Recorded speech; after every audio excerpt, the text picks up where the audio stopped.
All right, I think we're live. So, hey everybody, this is Bradley Benner with Semantic Mastery. Today is September 18th, 2019. This is Hump Day Hangouts, episode 254. Quite a feat. We're approaching our, 5-year anniversary? Just about, right? 260. So I think we're 6 weeks away from that. 5 years, man. 5 years. I'm going to have to miss one next week, but I won't be missing our 5-year anniversary no matter what. That's quite cool. An accomplishment, man. 5 years of coming here for an hour and talking shit every week. Hello. So anyways, let me go right on down the line. Adam is out running in the woods as he often does. So he's not here today. So that's why I'm doing the kind of introductions and announcements and all that. And you all just heard Marco, but go ahead and let's give a formal introduction to Marco. How are you? I'm good, man. I'm good. We've been having really good weather in Costa Rica. Better than usual during the rainy season. It hasn't rained in a couple of days. So it's pretty good, man. And I'm happy going away on vacation next week after 3 years since my last one. So I owe the family and we're just going away. I'm going to just disconnect. So don't look for me next week. Won't be here. Yeah, I disconnect. I think I took one vacation 2 years ago, but what I do now is just I take weekends off now, which I didn't use, for many years. I worked 6 or 7 days a week, most of the time 7 days a week. And now I take just about every weekend off. I rarely work on the weekends, so I don't really take full vacations much anymore. But a lot of times I don't work on Fridays much either. So it's like a 3-day weekend almost every weekend. So anyways, Chris, how you doing, man? Doing excellent as usual here. Good. And we're going to be talking about a couple things here in a moment, but let me introduce Hernan. Hernan, how are you? Hey guys. Hey, what's up everybody? Good. I'm battling with my connection, but other than that, really good. Sorry, I'm here in Miami and just really excited for POFU Live. I started working on my presentation actually today for POFU Live, so that's going to be pretty awesome. And, I'm excited. I'm really, really excited. Well, you answered the question I was going to ask you, which was, why are you battling with your connection? Because I know you were battling with it yesterday as well. And so it's you're traveling again. Is that it? Yeah. So I'm on the road. So I'm here and there. So I'm battling with my connection. That's why. So, gotcha. But I'm here. I'm in Miami. Yeah. So probably I'm going to have a better connection next week moving forward. So.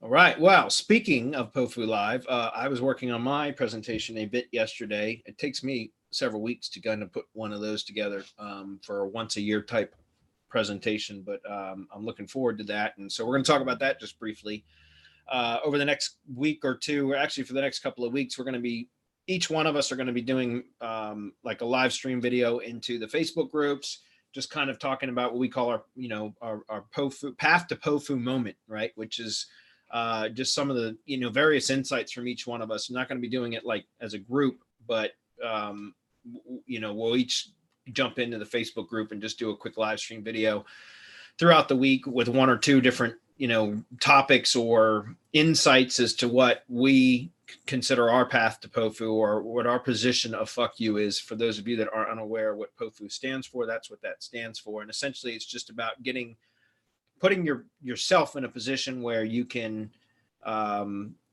pick and choose what you want to work on, and your life is in a much better position because you've engineered it or designed it that way.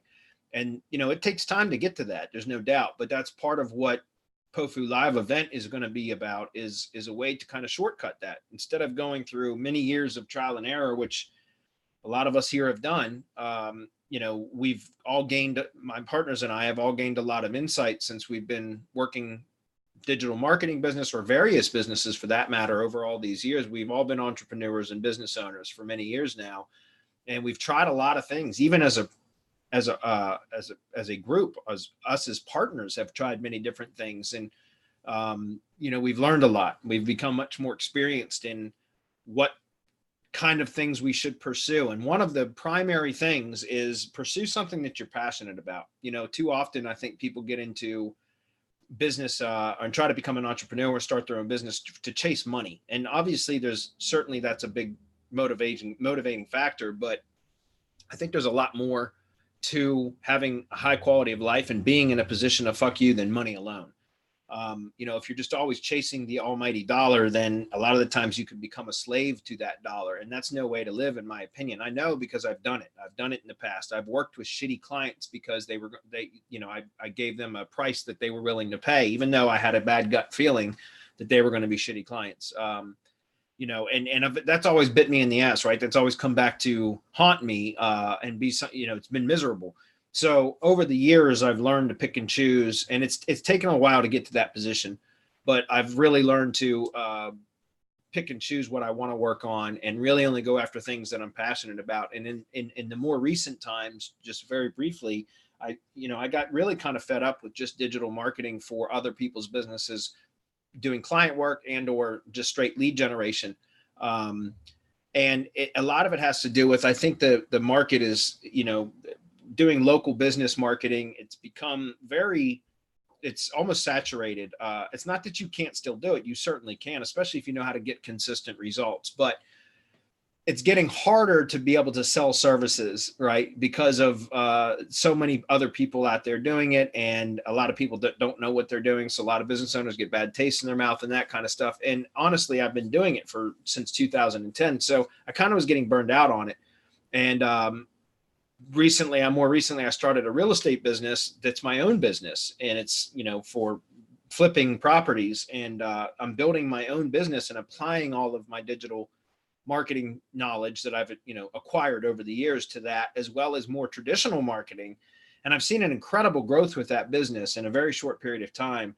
And it's fun again. I've got passion again for what I'm doing. And so that's part of what I'm going to be talking about at the POFU Live event, is how I think passion is a very important part of what you should be doing for your business. And I know some of you might be saying, well, I got to make some money. And I get that, but you should be, you know, do what you got to do to put food on the table, no doubt. But at the same time, you should always be thinking, in my opinion, of what you can do around your passion to start monetizing that.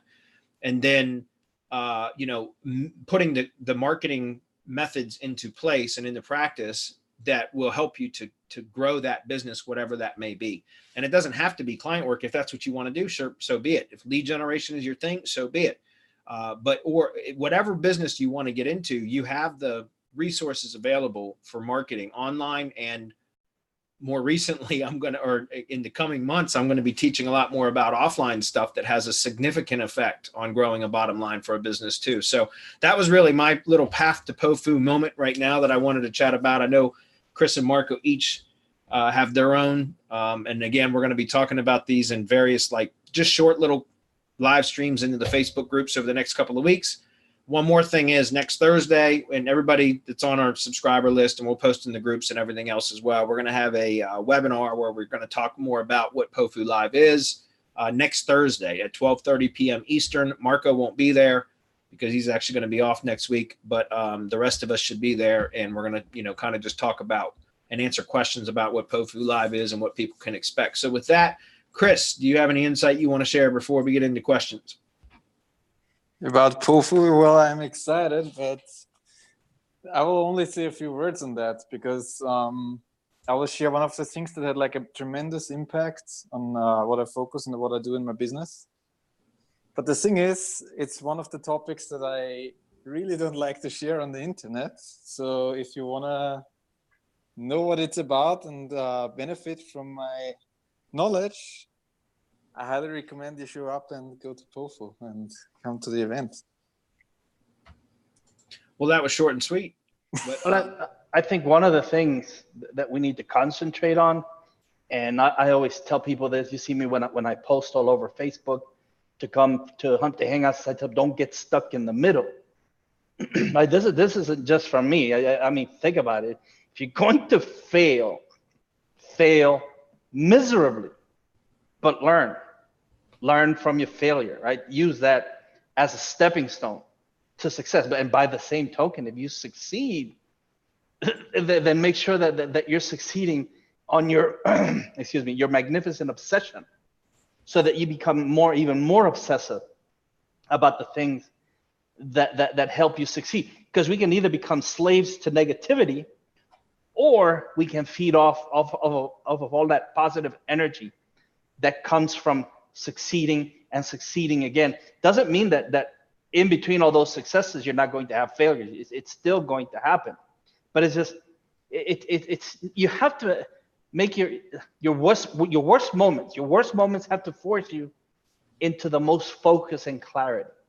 And I know it's going to seem weird if you're in the middle of one of those worst moments in your life, but that has to force you to focus, to look at why you got there, and then to give you clarity into the things that you have to do to get the fuck up and work your way back to the path to POFU. I agree with that. So with that, I think we can get into questions. We don't have a lot of questions, so we might be closing it up early today, unless you guys decide that you want to furiously post a bunch of questions before we run out of them. And that's perfectly fine as well. But because today is National Cheeseburger Day, in case you didn't know, in the United States, and I get to take my daughter to dinner today. So I already told her, I said, we're going to get a cheeseburger somewhere. Anyways, that said, let me get the screen and we'll get right into it. Anything else we need to mention, guys? I don't know that we do. Anybody? No, I don't think so. All right. I think we're good. Let's get it going. Let's do it then. Hernan dropped out, so it's just the three of us. All right, so we'll start with Mike. He says, hi, what do you think about the new gTLDs for a local service provider? Is it good to create a website on URL with one of the new TLDs instead of a .com? Use something like .best, .design, .plumbing, for example. Website for a plumber would be like, Mike.plumbing or even more. What about exact match keyword domain like website.design for website design services? I understand exact match is not so good, but here with the new gTLDs, what does gTLD stand for? I know what top level domain is, but what does the G stand for? I have no idea. It's the first time I've seen that. Global, maybe? Yeah, I don't know. Maybe so. Anyways, he says, but here with the new domains, we have exact keywords already. It will be a good idea to have a business name, Ashley Flower Store, combined with a URL like wedding.florist. Thanks. I actually like those new domains. I've got several of them that I've got a client actually that I encouraged to use one of those specifically because I happen to like them. I haven't had any problem ranking them at all.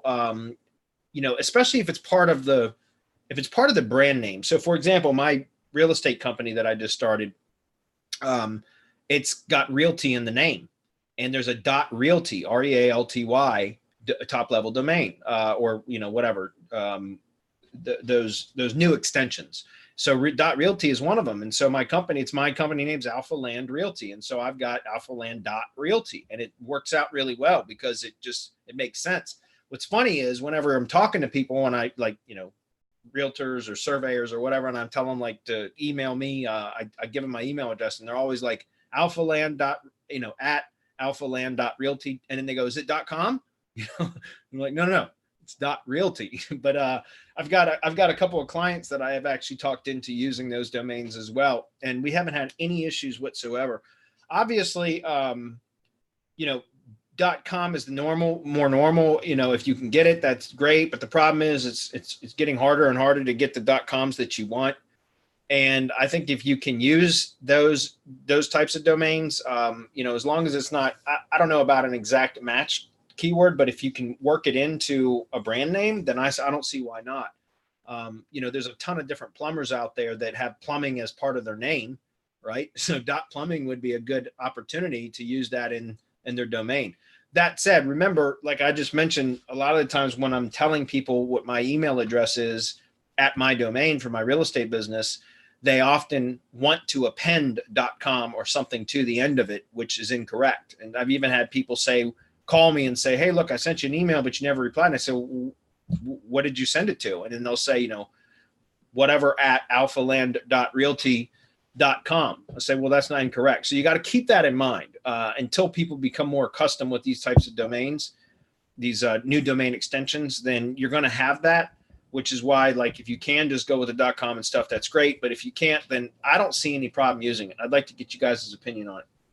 My only concern on that would be over optimization if you're going to go with an exact match keyword. Right. The domain turns out to be an exact match keyword because Google will recognize that as an exact match keyword. So you're going to have to be dealing that you already have the word plumbing in your URL structure. If you try to include plumbing or if plumbing comes up down the line in the same URL, you could run into those problems. Now, I haven't seen any problems as far as ranking. As you know, we're working with landsolutions.network is the national site that I'm building with Rob. I mean, there's no issues because everything that we teach has nothing really to do with the domain extension that you use. What we teach is branding and entity and how to strengthen that entity and how to make it even stronger over time so that it's way stronger than anybody else's. We're after becoming the entity, the recognized entity, right? The trusted, authoritative, the go-to website in that niche, the trusted and authoritative website. That's what we're after. And so we're not so concerned about what the TLD is. It doesn't matter. As long as you're structuring everything else correctly, it'll rank regardless or in spite of even. Sometimes even if you're over-optimized, you can overcome that, right, with what we teach, which is ART, activity, relevance, trust, and authority. Yeah. Yep. So Chris, your thoughts?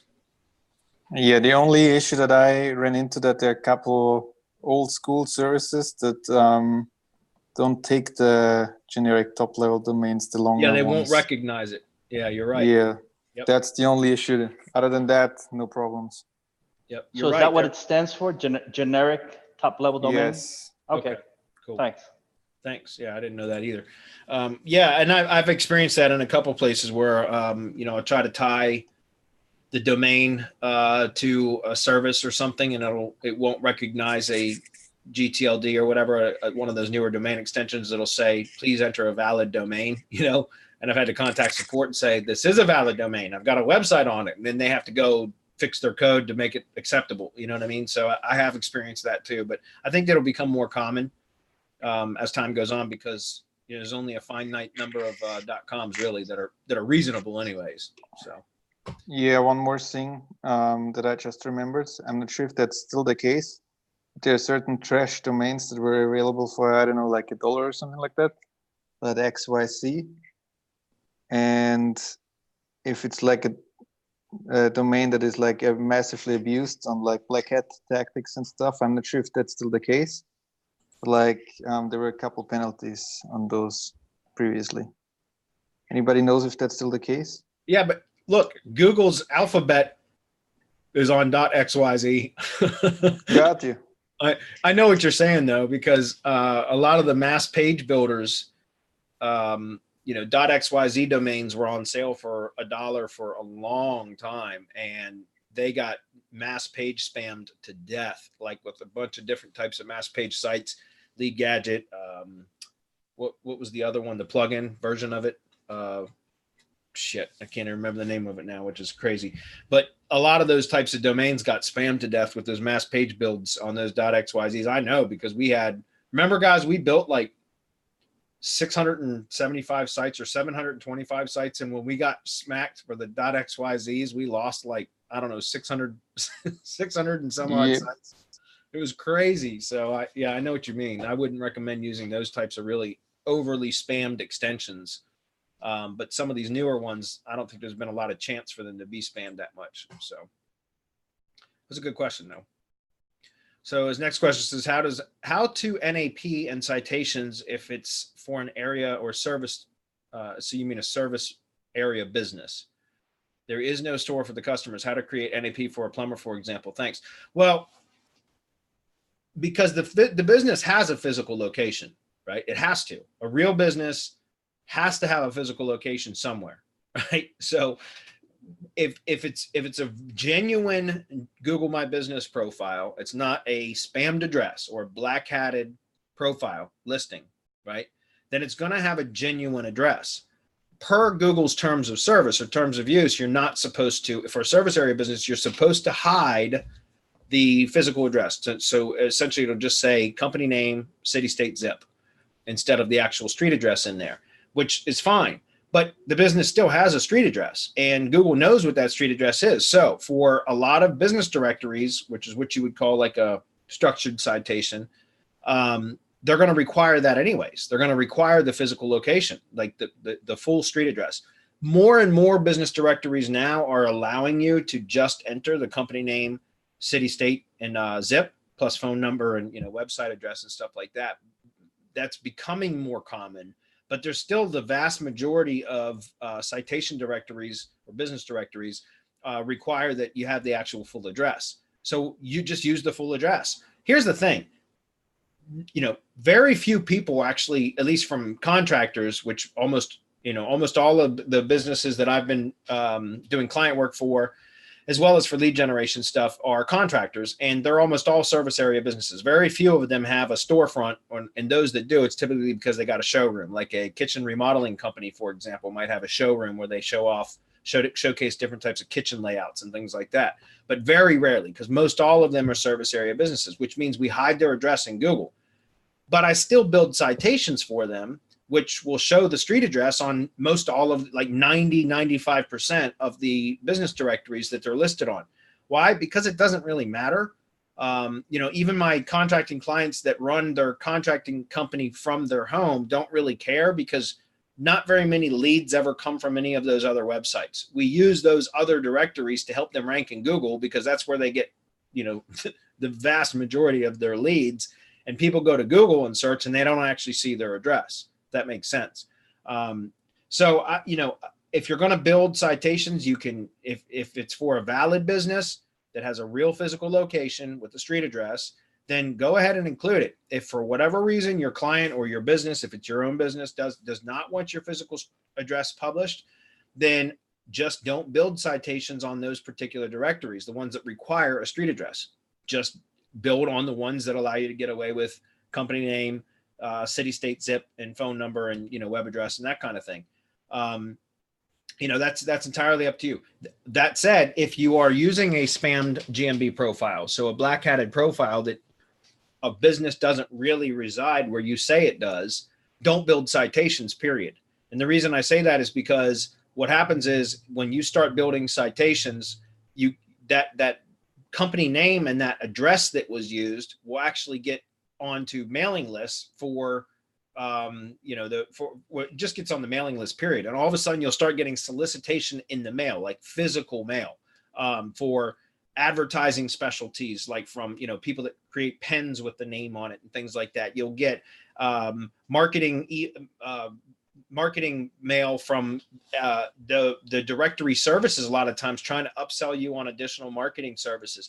And you'll start getting like checks, like Vistaprint, things like that. And people that are trying to get you to sign up to have checks and merchant account processors and credit card machines and things like that. You'll start getting all this shit sent to an email or a physical address that either doesn't exist or isn't actually where your business is located. And if it's going to somebody else's business or residence, then they will often report that they're getting mail from a company or two that's addressed to a company that doesn't actually reside there.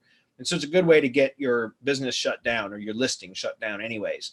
And if it's a non-existent address, then the post service will start returning the mail to those directories or the mailing list providers, and it eventually can get reported that there's not a business there. So I recommend, and we've been recommending this for well over a year now, if you're going to be using any spammed addresses, then don't build structured citations. You can still rank in maps without building structured citations. They certainly help, but you don't need them.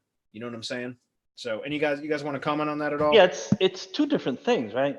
One of them is Google requiring a service area business not to display the address. And the other one, the question that he should be asking, or that this person should be asking is it a legitimate business with, I don't know, storefront? And a storefront or a place of business can just be a garage, right? Where they can receive business mail. If that's so, then you should definitely have name, address, and phone number, because that helps your entity as far as the location is concerned, right? It creates what we call the centroid, the business centroid, where you have that legitimate address and you can get the citations and you can do all of that work to enhance your entity. Now, if as Bradley said, if you're using a spam business address, then no, you don't want to do the citations. So it depends. This is, as always, on the internet and with the space in which we work. This depends entirely on the type of business that you're servicing or whoever your client is. It depends entirely on how you're setting that up. Agreed. Okay, so the next one is from Peter. He says, hey, can we use MGYB embed network for maps, PDFs, websites, etc. for non-English keywords? That's a question for you, Marco. No, write to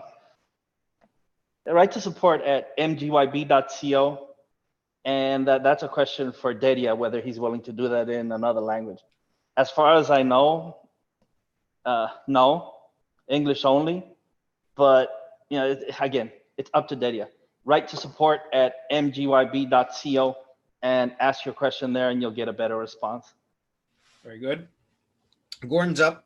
What's up, Gordon? He says, hey, guys, thanks very much again for your Hump Day help. I read this question prior to the previous question, Gordon, to myself, and it sounds like a question that you've asked many times before. So I don't know. We'll go ahead and answer it again because we didn't have a lot of questions anyways. But I swear to God, we've answered this question before, or at least it sounds very similar to some of the other questions. But anyways, I just thought that was kind of funny. He says, I know you've said that local organic SEO is harder now, mainly because, and he's talking about local organic SEO, guys. That's for ranking, organic underneath the map section. Is now harder mainly because of the major local directories dominating the first page. But if you wanted to rank your own multi-location local directory site with strong on-page SEO as well as normal off-page SEO, would it be possible to outrank the major directory sites since they may not have strong on-page SEO for each location and may not do extensive off-page SEO either? Yeah, it's certainly possible. And we've talked about that before. It's possible to outrank even in the more metropolitan areas, the major directory sites with enough force applied, right? And that's essentially the case. It's if you have enough force applied, which can be as a combination of on-page as well as off-page stuff, can you outrank like Yelp or Home Advisor or Angie's List? Yeah, of course you can. But what is the return on investment for that, right? That's the key. And so, and I know I've answered this in the past too, where it's going to be harder to outrank those directory sites is going to be the more metropolitan areas, which are the more searched, more commonly searched keywords. For example, and I know I've used this example answering this very question before. That's why I know I've answered this before. But again, I'm okay with answering it now because we don't have a ton of questions. Fairfax County, Virginia. It's got 23 different locations or towns, municipalities within the county. Fairfax City being just a very small one within the greater county. But there's a bunch of different areas, or what you could call suburbs, but they're different towns, right? So like Vienna, Tyson's Corner, Oakton, there's a bunch of them, right? Fairfax Station is another one.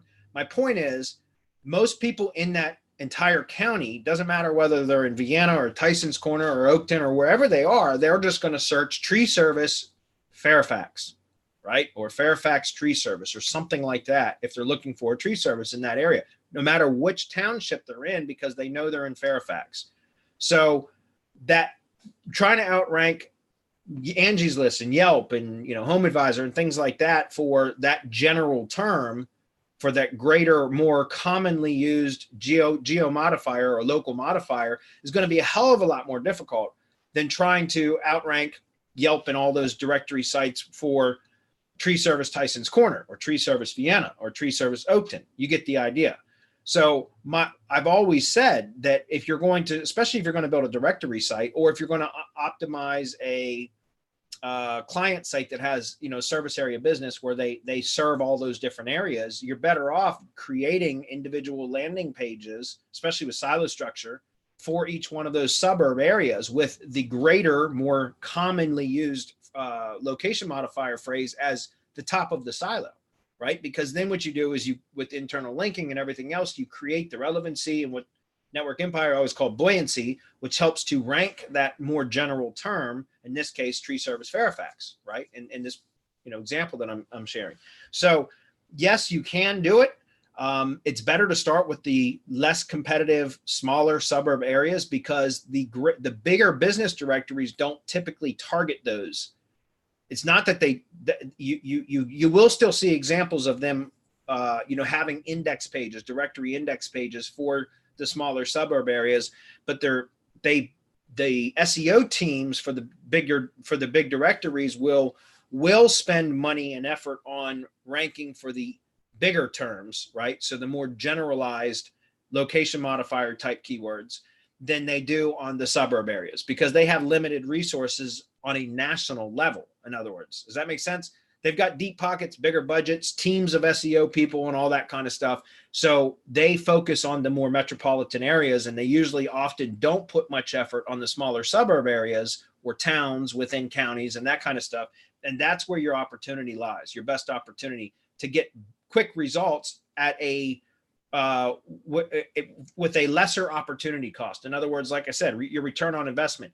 It's easier to rank a suburb type keyword and get it monetized immediately, even if it's a smaller revenue that it's generating, than spending months and months and months trying to outrank for the harder, much more competitive term that, yes, it's going to generate more revenue. But if you've got to spend a shit ton of time, effort, and money trying to get that ranked before you ever see penny number one, then why, again, you're much better off. It's a much better approach to start targeting the smaller areas that you can monetize much quicker, if that makes sense. And I know you guys got some comments on that. Yeah, I'm going to point out our DC plumber in DC test, where we took on Yelp, Angie's List, Roto-Rooter, John C. Flood, all of the big hitters in the Washington, DC area for plumbing. And it can totally be done. Now, the question is whether your client has enough money or what your budget is, because the link building alone, this is that million link test, right? The link building alone can get into the thousands of dollars. So if you have to run press releases, which is between $4 and $5, $400 to $500 in press releases, you're gonna need embeds. You're going to need the Drive Stack plus GSite. You're going to definitely need the syndication network. The entity has to be right. So all of the work has to be in place. So you're talking about what, $2,000 to go after that. Now, in the long run, it's definitely going to be worth it, correct? Because of the leads that you're going to get. This is one of those cases where I mentioned the plumber had to take one of his phones off the hook. He couldn't handle the calls. All right. So yeah. It's just one of those things.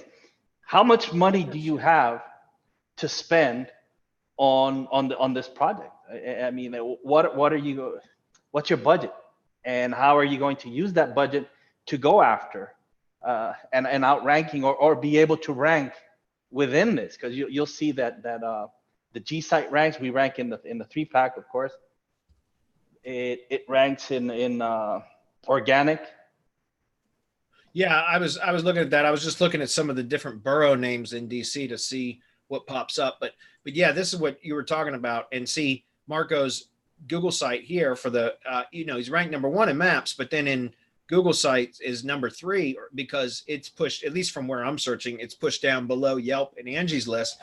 And that's what I was saying, Gordon, was that, again, organic, that, there's a lot of money that these companies put into ranking or in organic. They might not have a maps listing. That's where your real edge is.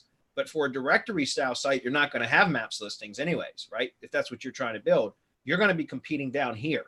And that's why I was saying something like DC, there is money being pumped into the SEO teams for these areas, for Yelp and Angie's List. And look, Home Advisor number 4. And Marco was able to squeeze into there by doing what we do. But again, it's what is at what cost, right? And that's why if you are able to target, like, for example, DuPont Circle is an area in DC, you have a better opportunity. Like here's SpartanMan.com and Spartan Man. He's got 2 listings in the top 4, and then plumberwashington.org and wheatandsons.com, Thomas Clark or eClark.com. He's got 2 in the top 10. You can see, obviously, this is a borough or a district within the city of Washington, DC. And you can see that organically Yelp's got a couple listings, but then the rest are almost all individual players. Does that make sense? So that's why, go ahead. Yeah, after pushing all of that power initially so that you can get into DC, then it becomes easier, what you just mentioned, because now we're expanding the drive stack. We're adding depth and breadth, as Jeffrey Smith calls it. And it just becomes incrementally easier as you go, so that it's not going to take a million links to rank for these outlying areas. It's going to be that much easier. And pushing into those outlying areas will actually help. It'll, again, Network Empire, it'll create buoyancy for your top market level keyword, which is the DC plumber. But this is again, this is a 2 year, well, over 2 years, over a 2-year-old test, which, you know, it basically nothing has been done since then. And imagine if we had just kept at it, we could probably be challenging Angie's List and Yelp. And I have no doubt that we could take them down. But the whole point behind this, it was just a test. We wanted to test and see how far we could go with power.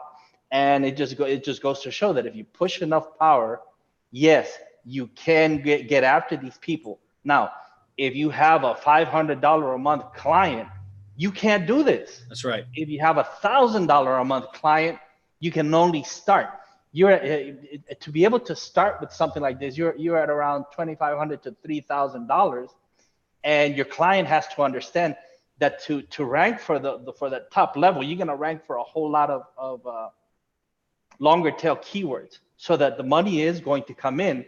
But are they willing to hold out 3-4 months while all of this takes place? And most of these mom and pop plumbing places, you know, working out of the garage, they can't hold out, you know, $3,000 a month for 3-4 months. That's $9,000, $12,000.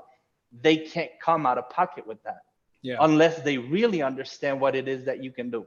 Yeah, and that would be your job to sell it. And if you're selling directory, if you're trying to build a directory site, which was in your question, then you're likely going to be charging a directory listing fee, which is going to be a much, much lesser amount than if you were getting like a retainer for monthly SEO services from an individual client. I mean, again, I can only imagine that you're going to, so in order for you to rank like your index page, which would be like what you're seeing here, this is a Yelp index page. This is an Angie's List index page. You're going to have a significant number of clients in that particular business vertical or industry that are paying you in order for you to justify the cost that it would take to rank a directory index page for that type of a term. If that makes sense.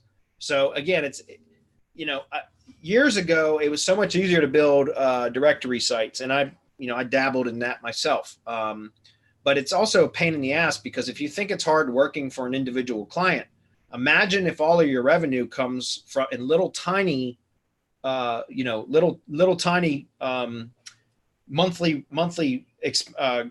retainers or whatever it is, monthly subscription fees, or even yearly subscription fees, which is what a lot of people want to pay when they're in a directory, and having to have dozens and dozens and dozens of clients in each business vertical, right? Then, I mean, again, you end up with a lot of churn. You end up with a lot of people that come in and say that they want to subscribe to your directory service, and if they don't get leads from you right away, they cancel.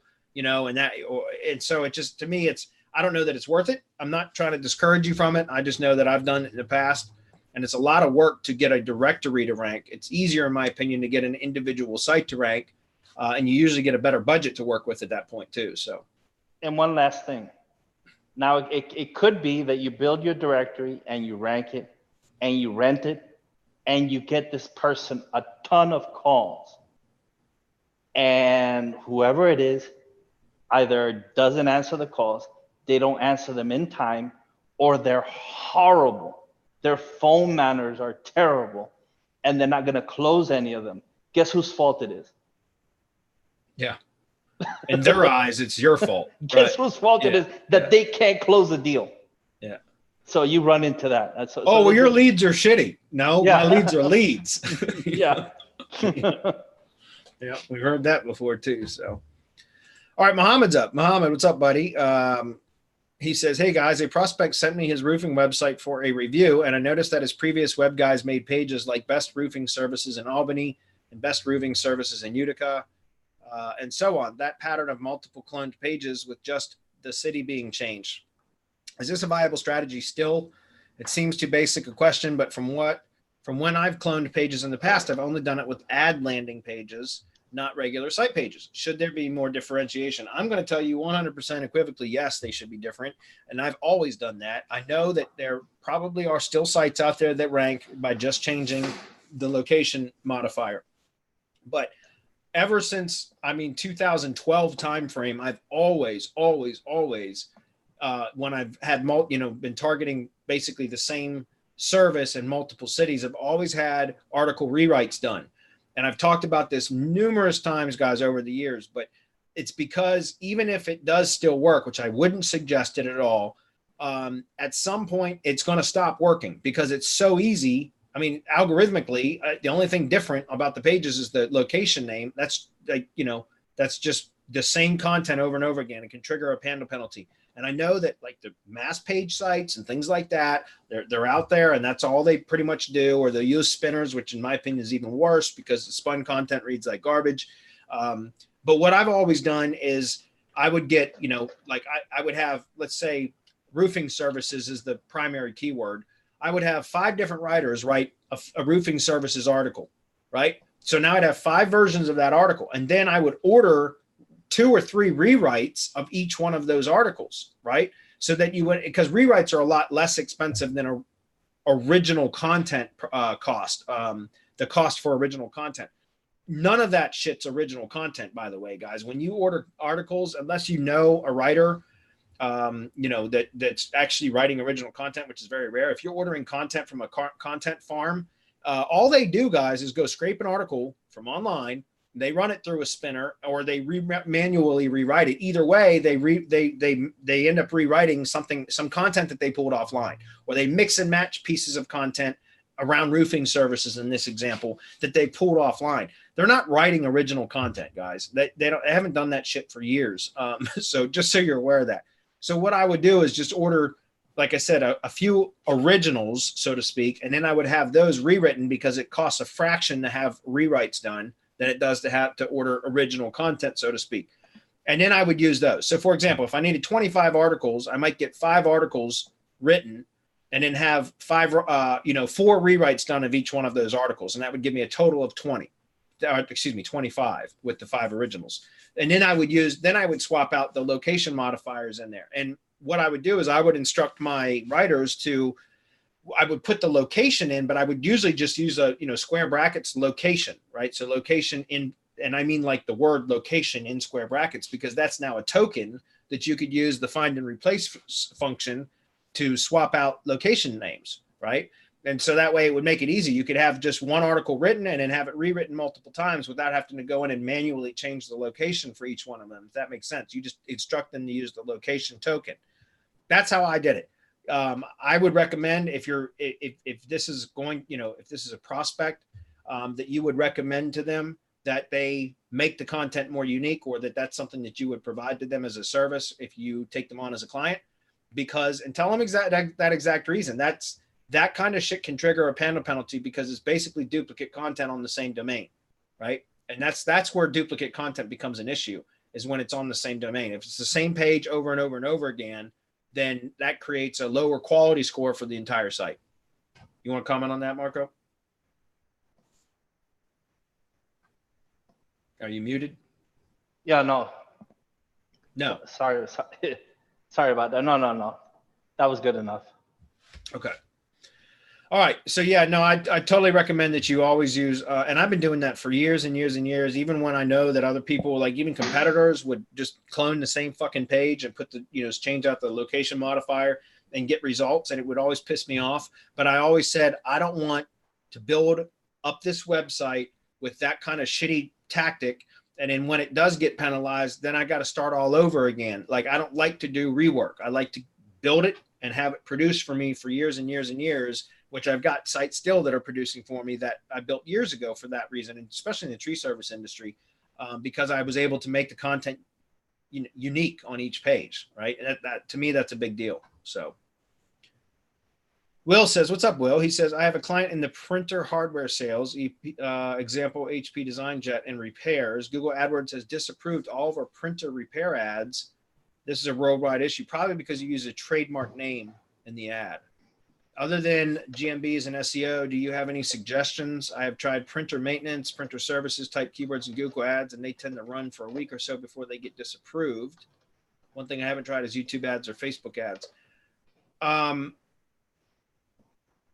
Printer maintenance and printer service keywords shouldn't be disapproved. If they are, I would get on the phone with a Google Ads rep and ask why, to find out why, because that's a generic word, right? That's a generic keyword. That's not a brand term or a trademarked term. The problem with using, for example, Google suggests in their,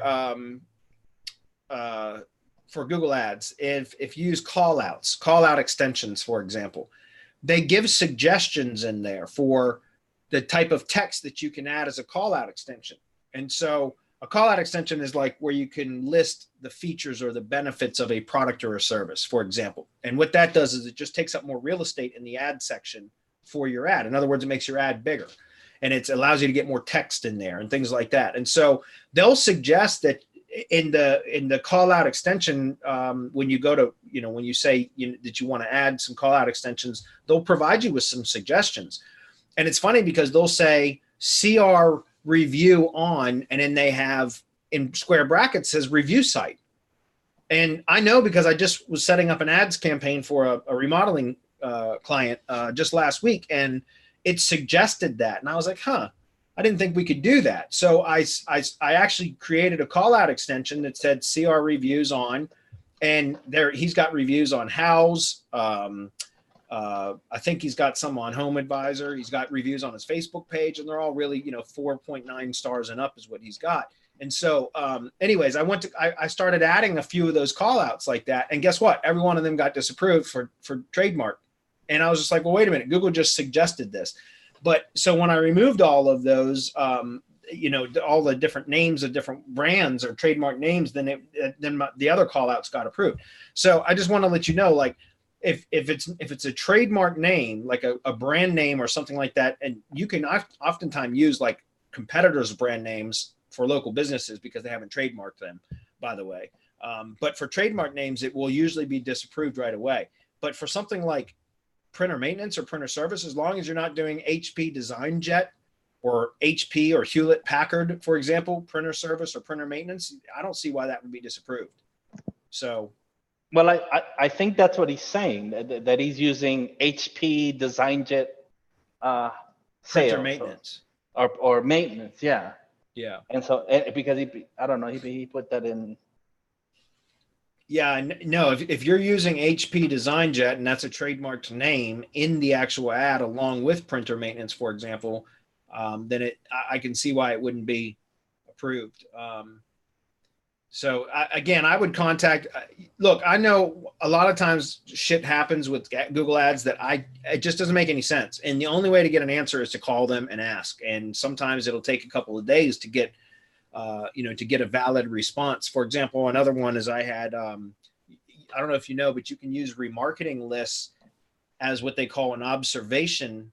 You can add an observation audience, which is essentially a remarketing list is what I like to use for search ads, not remarketing list for search ads and RLSA, but I'm saying you can, if you have a remarketing list built, you can actually use that or add an audience to a search ad campaign, not to serve to that audience, but it helps to show, kind of creates like a similar to or lookalike audiences, I guess in Facebook they would call it, but a similar audience. So that Google will serve your ads, your search ads to people that are more likely to engage with them. And so you call it an observation ad or observation list. And for whatever reason, all of my observation lists were saying your remarketing list has been suspended for search use or search ad use or whatever. And I didn't know why. And I spent like an hour digging into Google forums and help threads and all this kind of stuff, trying to figure out why it was saying that they were, what did I do wrong? And finally, I just called a Google rep. And I, sometimes I'm wary of doing that because I'm worried that they're going to, you know, I'm going to reveal something about my account that I shouldn't have done. But I just called Google and I got on the phone with somebody, and within about, they ended up saying that they had to escalate it up to their engineering department and that they'd get back to me within, they said 48 hours. Well, within 2 hours, I got a call back from the Google rep that I'd spoke with. And she said, oh, it's a known bug. You didn't do anything wrong. Don't worry about it. When it gets fixed, that warning message that says it's suspended will be cleared automatically. And within 24 hours, everything will cleared up. So the reason I say that is just don't hesitate to call Google Ads. Remember, you're spending money on their platform.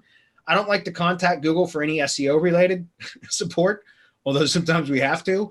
But when it comes to Google Ads, I'm paying them money, you know, so I don't mind calling them and asking them to clarify issues. And most of the time I get a reasonable response from them. So as far as YouTube, and again, as long as you're not using a trademark term in the ad copy, I don't see why that would be an issue. But I don't know. You'd have to contact them for sure.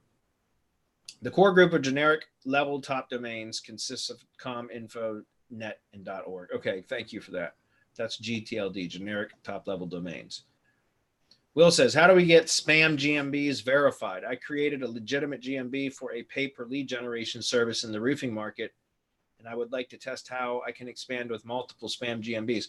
Well, it's you know, for a long time, Will, and you should know this, Will was at POFU Live last year, right?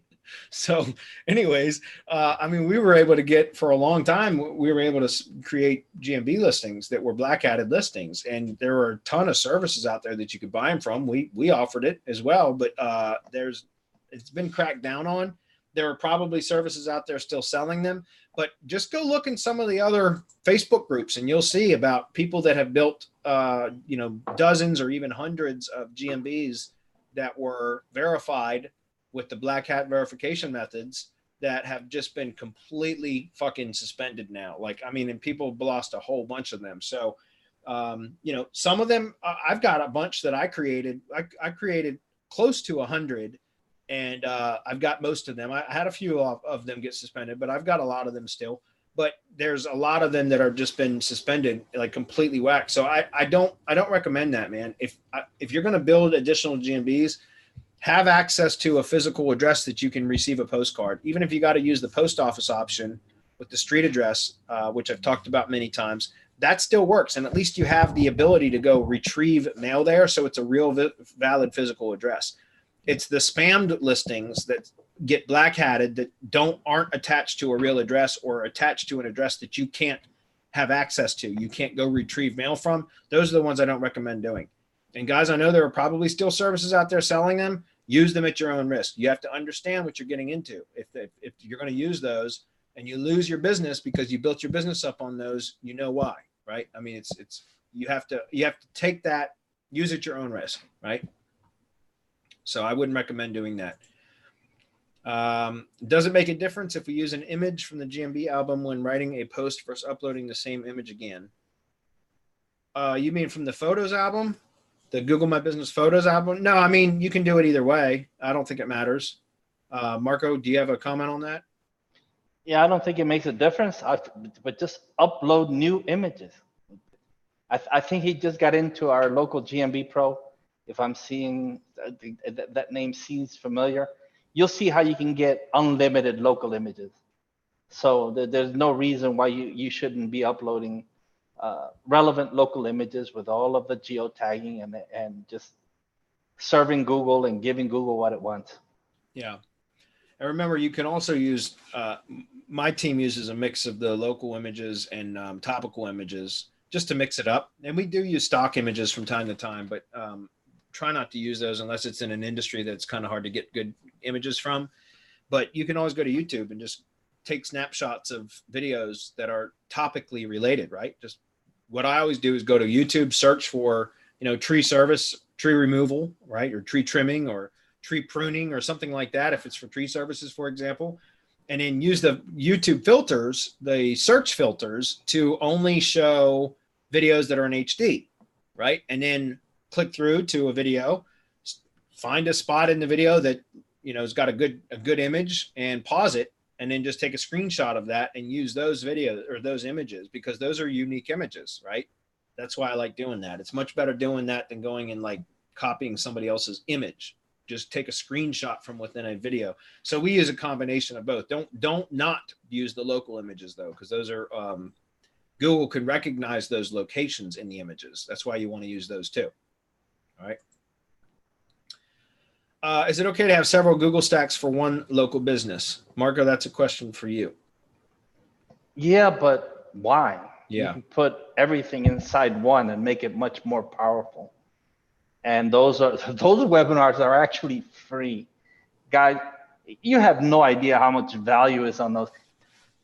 It's like we give you the keys to the kingdom, and then you guys try to come up with ways not to do it.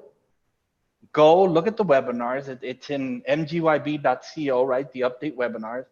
The charity webinars that I did, and all you have to do is donate to my charity, and you get it's like 6 hours of webinars for entity and how to expand the drive stack. But it's usually centered around the same one, and adding inner pages to your G site and moving all of that relevance over to the target page on your money site, or you can just leave the G site, which, as you've seen from the DC plumber, they'll rank just fine. Yeah. All right. So the last two, and then we got to wrap it up. I only got 4 minutes left anyways, is Bradley, about citation building. I created a campaign with brightlocal using only aggregators, and I was wondering how long I should wait before creating regular citation campaigns. I don't want to duplicate citations. You don't have to wait at all, because the way that the aggregators work is the aggregators will publish your information, and a lot of business directories and various sites will actually scrape data or pull data from those aggregators and create listings automatically. But if there's already a user created listing on that directory site, then they won't, right? As long as that's the key, right? As long as all the data is consistent. So however you set up your data aggregator, that you entered your NAP information, as long as you're consistent, absolutely consistent, when you go to build on other citation sites or directory sites, and you're using the same NAP format, there's no differentiation, right? No discrepancy. Then when those sites will go access or try to pull data from those data aggregators, it will recognize that the listing already exists and it won't publish a second. But if you change a punctuation, or you spell out street as opposed to just using ST, for example, then that creates some ambiguation or creates a unique listing, and it could be created automatically as a duplicate listing. So just keep that in mind. But I don't usually wait. What I do is, I do the site, because a lot of times those aggregators, like sites won't start pulling data from those aggregators for anywhere between 90 to 180 days, right? So 3 to 6 months. So I don't wait. I submit to a data aggregator usually right up front. And then I start doing, monthly citation building of somewhere around 30 to 40 citations per month for most clients, if that makes sense. Okay. All right. Last question is, Will says, this is more of a comment than a question. He says, I am using trademark names. Yes, I am using trademark names with HP. The entire repairs market has been disapproved because of the spam repairs companies were set up. Yeah, that's what I was saying. I understand that. All right. Looks like that was it. Good timing. Beautiful. All right. Thanks everybody for being here. We do have a mastermind webinar this week. We got lots of cool stuff that I want to be talking about this week, and kind of a preview for POFU Live actually. So we'll see you guys then. Just for Will's benefit, since he asked for a link to the charity, once you've donated, just make sure you write to support@semanticmastery.com, and Chris G will take care of you. We even have scripts that will help you clone the folders and make your life a whole lot easier. And it's a really good cause. So we totally made it worth your time and your money to donate to the charity. Sweet. Thanks, guys. We'll see you next week. All right. Later. Bye.